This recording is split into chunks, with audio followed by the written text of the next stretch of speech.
Hello friends, അപ്പോൾ നമ്മൾ പുതിയൊരു ചാപ്റ്റർ തുടങ്ങാൻ വേണ്ടി പോവുകയാണ്. റിഡോക്സ് പ്രവർത്തനങ്ങൾ. നമ്മൾ കുറേ രാസപ്രവർത്തനങ്ങൾ പഠിച്ചിട്ടുണ്ടല്ലേ, നിങ്ങൾ പഠിച്ചിട്ടുണ്ടാവും. അപ്പോൾ ഒരു ടൈപ്പ് രാസപ്രവർത്തനമാണ് റിഡോക്സ് പ്രവർത്തനം. അപ്പോൾ എന്താണെന്നുള്ളതൊക്കെ നമ്മൾ ഈ ചാപ്റ്ററിൽ പഠിക്കുന്നതായിരിക്കും. ആദ്യം തന്നെ ഒരു പരീക്ഷണമാണ് നോക്കാനുള്ളത്. ഇപ്പോൾ ഒരു പാത്രം എടുക്കുക, ആ പാത്രത്തിൽ കുറച്ച് വെള്ളം എടുക്കുക, അതിലേക്ക് കുറച്ച് ഫീനോഫ്തലീൻ ആഡ് ചെയ്യാം. അപ്പം ഏത് നിറത്തിലായിരിക്കും നമുക്കത് കാണാനായിട്ട് കഴിയുക? അതിന് പ്രത്യേകിച്ച് നിറമൊന്നും ഉണ്ടാവില്ല. ഇനി നമ്മൾ അടുത്തായിട്ട് ചെയ്യേണ്ടത് അതിലേക്ക് ഒരു ചെറിയ കഷ്ണം സോഡിയം ചേർക്കുക എന്നുള്ളതാണ്. പതുക്കെ ഒരു ചെറിയ കഷ്ണം സോഡിയം അതിലേക്ക് ചേർക്കുക. എന്നിട്ട് നമ്മൾ നോക്കുക എന്ത് മാറ്റമാണ് അതിൽ കാണാൻ കഴിയുന്നത്. അപ്പോൾ സോഡിയം ചേർക്കുന്ന സമയത്ത് കുറച്ചൊരു എക്സ്പ്ലോസീവ് ആയിട്ടുള്ള റിയാക്ഷനാണ് അവിടെ നടക്കുക. ചെറുതായിട്ട് അതിൽ നിന്ന് ഇങ്ങനെ ഒരു പുകയും ഒരു തീ പോലെയൊക്കെ നമുക്ക് കാണാൻ പറ്റും. ബിക്കോസ് സോഡിയം എന്ന് പറയുന്നത് അത്രയും വളരെയധികം ഹൈലി റിയാക്റ്റീവ് ആയിട്ടുള്ള ഒരു മെറ്റലാണ്, അതുകൊണ്ടാണ്. പിന്നെ നോക്കേണ്ടത് ഈ ഒരു ലായനിയുടെ നിറം എന്തായി മാറി എന്നുള്ളതാണ്. ഈ ലായനിയുടെ നിറം പിങ്കായിട്ട് മാറി നമുക്ക് കാണാൻ പറ്റും. ഏത് മാധ്യമത്തിലാണ് ഫീനോഫ്തലീൻ പിങ്ക് നിറം കാണിക്കുക? ആൽക്കലൈൻ അല്ലെങ്കിൽ ബേസിക് മാധ്യമത്തിലാണ്. അപ്പോൾ അവിടെ പുതുതായിട്ട് ഒരു ആൽക്കലി അല്ലെങ്കിൽ ബേസ് രൂപപ്പെട്ടിട്ടുണ്ടാകും. ഏതായിരിക്കും ആ ബേസ്? ആ ബേസ് സോഡിയം ഹൈഡ്രോക്സൈഡാണ്.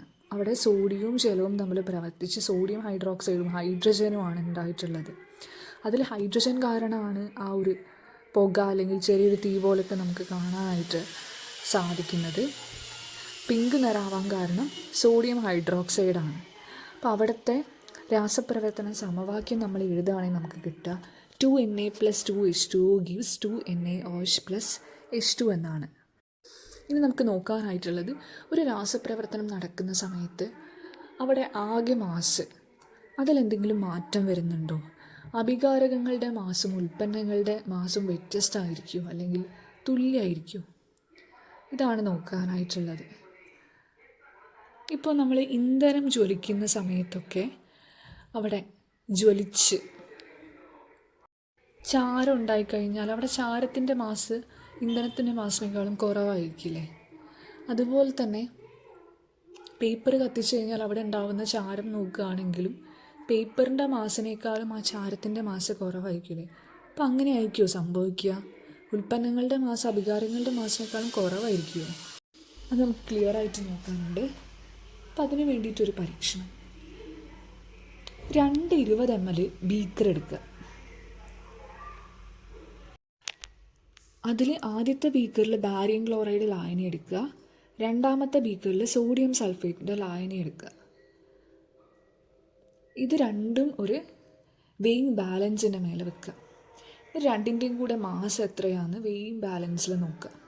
അപ്പോൾ ഇവിടെ ചിത്രത്തിൽ കാണിച്ചിരിക്കുന്നത് ബാരിയം ക്ലോറൈഡിൻ്റെയും സോഡിയം സൾഫേറ്റിൻ്റെയും ബീക്കർ വെച്ചിട്ട് വെയിങ് ബാലൻസിൽ നോക്കിയപ്പം മാസ് കിട്ടിയിരിക്കുന്നത് 92.95 ഗ്രാമാണ്. ഇനി ചെയ്യേണ്ടത് സോഡിയം സൾഫേറ്റിൻ്റെ ബീക്കറിൽ നിന്ന് സോഡിയം സൾഫേറ്റ് ബാരിയം ക്ലോറൈഡിൻ്റെ ബീക്കറിലേക്ക് ആഡ് ചെയ്യാം. അപ്പോൾ എന്ത് മാറ്റമാണ് കാണാൻ കഴിയുന്നത് നിരീക്ഷിക്കുക. അപ്പോൾ അവിടെ ഒരു വെള്ള അവക്ഷിപ്തം രൂപപ്പെടുന്നതായിട്ട് കാണാൻ പറ്റും. അത് ബാരിയം സൾഫേറ്റാണ്. ബാരിയം ക്ലോറൈഡും സോഡിയം സൾഫേറ്റും കൂടെ പ്രവർത്തിച്ച് അവിടെ ബാരിയം സൾഫേറ്റ് ഉണ്ടായി. അതൊരു വെളുത്ത അവക്ഷിപ്തമാണ്. ആ അവക്ഷിപ്തം അവിടെ രൂപപ്പെടും. അതിനുശേഷം പിന്നെയും 2 ബീക്കറും കൂടെ ഒരുമിച്ചുള്ള മാസ് ഇലക്ട്രോണിക് ബാലൻസ് അല്ലെങ്കിൽ വെയിങ് ബാലൻസ് വെച്ച് നോക്കുക. ഇവിടെ അത് ചിത്രത്തിൽ കാണിച്ചിട്ടുണ്ട്. അതും 92.95 ഗ്രാം എന്നാണ് കിട്ടിയത്. മുന്നേ കിട്ടിയ അതേ മാസ് തന്നെയാണ് രാസപ്രവർത്തനം നടന്ന ശേഷവും കിട്ടിയിട്ടുള്ളത്. അപ്പം ഇതിൽ നമുക്ക് എന്ത് മനസ്സിലാക്കാം? രാസപ്രവർത്തനം നടക്കുമ്പം ആകെ മാസിൽ വ്യത്യാസമൊന്നും ഉണ്ടാവില്ല. അഭികാരങ്ങളുടെ മാസ് തന്നെയായിരിക്കും ഉൽപ്പന്നങ്ങളുടെ മാസ് എന്നാണ് ഇതിൽ നമുക്ക് മനസ്സിലാക്കാനായിട്ട് പറ്റുന്നത്. ഇനി ഈ ഒരു രാസപ്രവർത്തനത്തിൻ്റെ സമവാക്യം നമ്മൾ എഴുതുകയാണെങ്കിൽ കിട്ടുക barium chloride plus sodium sulphate give barium sulphate plus sodium chloride എന്നാണ്. BaCl2 plus Na2SO4 give BaSO4 plus 2 NaCl എന്നാണ്. ഇനി അടുത്തതായിട്ട് ഈ കാര്യം ഒന്നുകൂടെ കൺഫേം ചെയ്യാൻ വേണ്ടിയിട്ട് മറ്റൊരു പരീക്ഷണമാണ് നോക്കാനായിട്ടുള്ളത്. അപ്പം അതിനു വേണ്ടി ആദ്യം തന്നെ ഒരു കോണിക്കൽ ഫ്ലാസ്ക് എടുക്കണം. കോണിക്കൽ ഫ്ലാസ്കിൽ കുറച്ച് ഹൈഡ്രോക്ലോറിക് ആസിഡ് എടുക്കണം. ഒരു ബലൂൺ എടുക്കണം. ബലൂണിലേക്ക് സിങ്ക് പൊടി ഇടണം. സിങ്ക് പൊടിയിട്ട ബലൂണിന് ആ സിങ്ക് പൊടി ഹൈഡ്രോക്ലോറിക് ആസിഡിലേക്ക് വീഴാത്ത രീതിയിൽ ചിത്രത്തിൽ കാണിച്ചിരിക്കുന്ന പോലെ കോണിക്കൽ ഫ്ലാസ്കിൻ്റെ മേലെ ഇങ്ങനെ ഉറപ്പിക്കണം.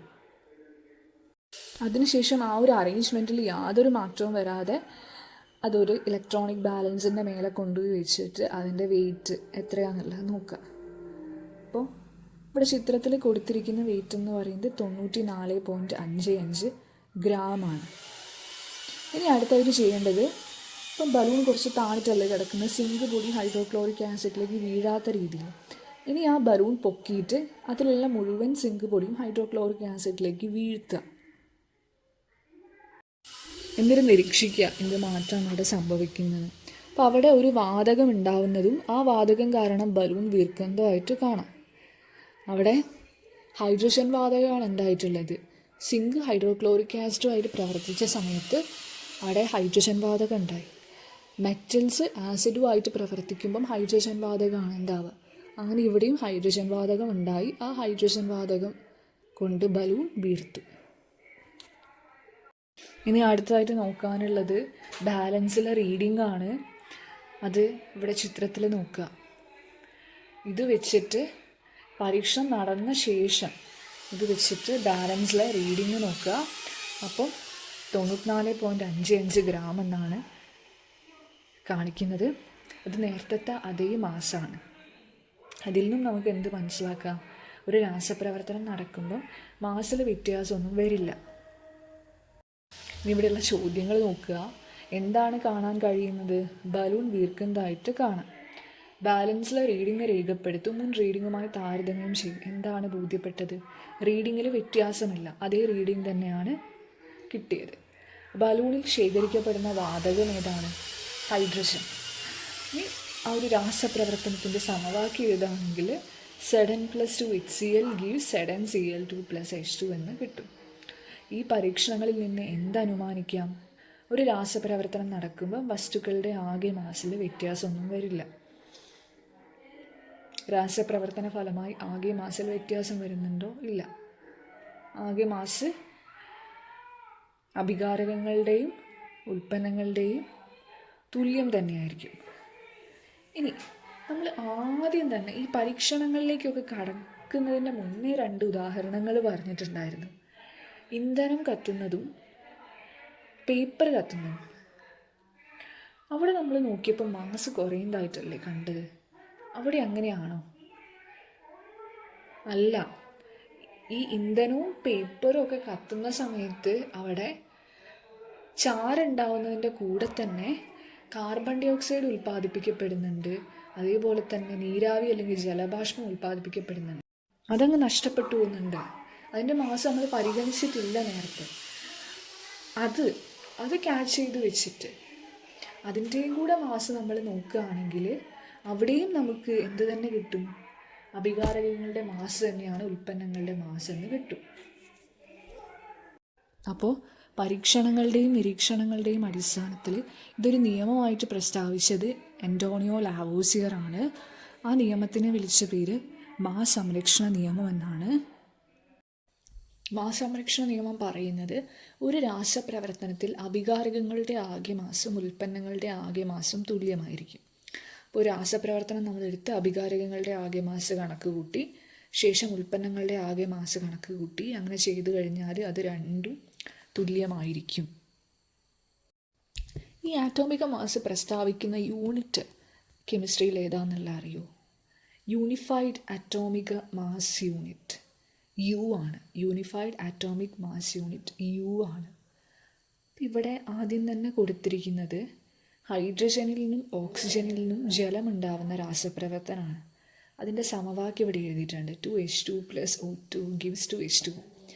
ഇത് വെച്ച് നമുക്ക് പരിശോധിച്ച് നോക്കാം അഭികാരകങ്ങളുടെ ആകെ മാസും ഉൽപ്പന്നങ്ങളുടെ ആകെ മാസും തുല്യമാണോ എന്നുള്ളത്.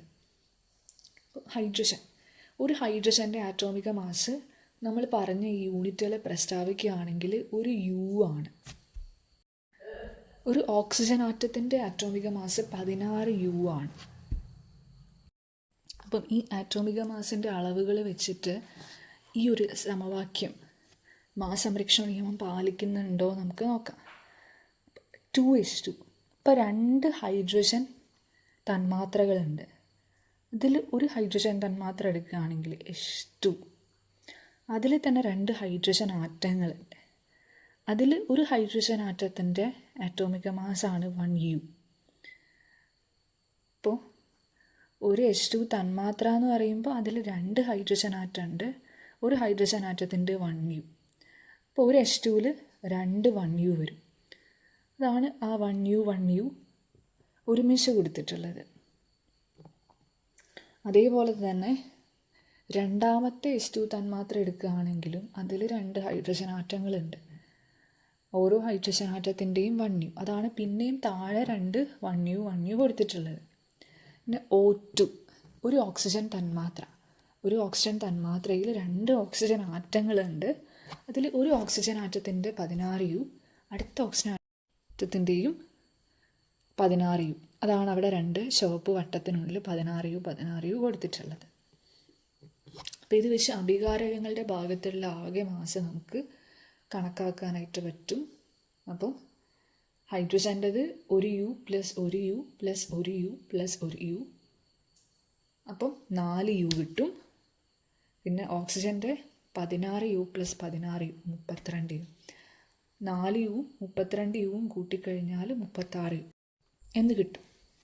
ഇനി 2 H2 ഒരു O2 കൂടെ ചേർന്ന് 2 H2 ആണ് ഉണ്ടാവുന്നത്. ഇനി ആ 2 H2O മാസുകൾ നമുക്ക് നോക്കാം. ഒരു H2O, അപ്പം ആദ്യത്തെ ഒരു ഹൈഡ്രജന് 1U, ഓക്സിജന് 16U, അടുത്ത ഹൈഡ്രജന് 1U. അത് ഒന്നാമത്തെ H2. രണ്ടാമത്തെ H2 വരുമ്പോൾ ഒരു ഹൈഡ്രജന് 1U, ഓക്സിജന് 16U, അടുത്ത ഹൈഡ്രജന് 1U. അപ്പോൾ ആ ഒരു ബെൻഡ് ഷേപ്പിൽ കൊടുത്തിട്ടുള്ളത് 2 H2Oകളാണ്. ഇനി ഇത് വെച്ചിട്ട് ഉൽപ്പന്നങ്ങളുടെ ഭാഗത്തുള്ള ആകെ മാസം നമുക്ക് കാൽക്കുലേറ്റ് ചെയ്യാം. ആദ്യത്തെ H2 എടുക്കുക. 1U + 16U + 1U 18U കിട്ടും. അതേപോലെ തന്നെ രണ്ടാമത്തെ H2 1U + 16U + 1U 18U. ഇനി ഉൽപ്പന്നങ്ങളുടെ ആകെ മാസ് കണക്കാക്കാൻ ഈ 2 18Uവും കൂടെ കൂട്ടുക. 18U + 18U 36U. അതെന്താണ്? അഭികാരകങ്ങളുടെ ആകെ മാസിന് തുല്യമാണ്. അപ്പോൾ ഇവിടെ നമുക്ക് ആറ്റോമിക മാസ് ഉപയോഗിച്ച് കാൽക്കുലേഷൻ ചെയ്തപ്പം അഭികാരകങ്ങളുടെ ആകെ മാസ് 36U കിട്ടി, ഉൽപ്പന്നങ്ങളുടെ ആകെ മാസും 36U കിട്ടി. അപ്പം രണ്ടും തുല്യമാണ്. അപ്പോൾ ഒരു രാസപ്രവർത്തനം നടക്കുമ്പം അഭികാരകങ്ങൾ സംയോജിച്ച് ഉൽപ്പന്നങ്ങൾ ഉണ്ടാകുന്നു. അങ്ങനെ ഉണ്ടാകുന്ന സമയത്ത് അവിടെ ആകെ മാസിൽ വ്യത്യാസം വരുന്നില്ല. പകരം അവിടെ ആറ്റങ്ങളുടെ ക്രമീകരണത്തിൽ വ്യത്യാസം വരാം, അല്ലെങ്കിൽ ബോണ്ടുകളുടെ ക്രമീകരണത്തിൽ വ്യത്യാസം വരാം, ആകൃതിയിൽ വ്യത്യാസം വരാം. അങ്ങനത്തെ കാര്യങ്ങളിലൊക്കെ വ്യത്യാസം ഉണ്ടാവാം. പക്ഷെ ആകെ മാസ് തുല്യമായിരിക്കും. ഇനി അടുത്തതായിട്ട് ഇവിടെ ഇതേപോലെ കൊടുത്തിട്ടുള്ളത് കാർബൺ ഡൈ ഓക്സൈഡിൻ്റെ രൂപീകരണമാണ്.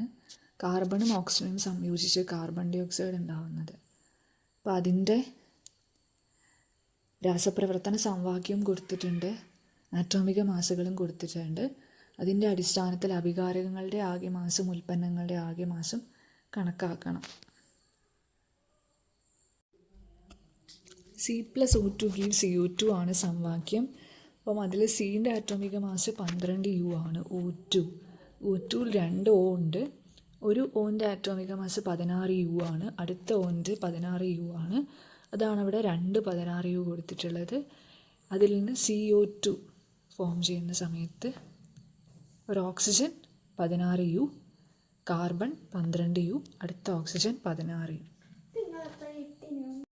അഭികാരകങ്ങളുടെ ആകെ മാസ് കണക്കാക്കണം. അപ്പം carbon 12U plus O2. O2ൽ 2 16U ഉണ്ട്. 12U plus 16U plus 16U. അപ്പം കൂട്ടിക്കഴിഞ്ഞാൽ 44U എന്ന് കിട്ടും. ഇനി ഉൽപ്പന്നങ്ങളുടെ ആകെ mass 16U plus 12U plus 16U കൂട്ടിക്കഴിഞ്ഞാൽ 44U കിട്ടും. നിഗമനം രേഖപ്പെടുത്തു എന്ന് പറഞ്ഞ് കൊടുത്തെടുത്ത് എന്താണ് നമ്മൾ എഴുതേണ്ടത്? അഭികാരകങ്ങളുടെ ആകെ മാസും ഉൽപ്പന്നങ്ങളുടെ ആകെ മാസും തുല്യമാണ്. അപ്പം ഇത്രയും കാര്യങ്ങളാണ് ഇന്നത്തെ ക്ലാസ്സിൽ പറയുന്നത്. ബാക്കി അടുത്ത ക്ലാസ്സിൽ പറയാം.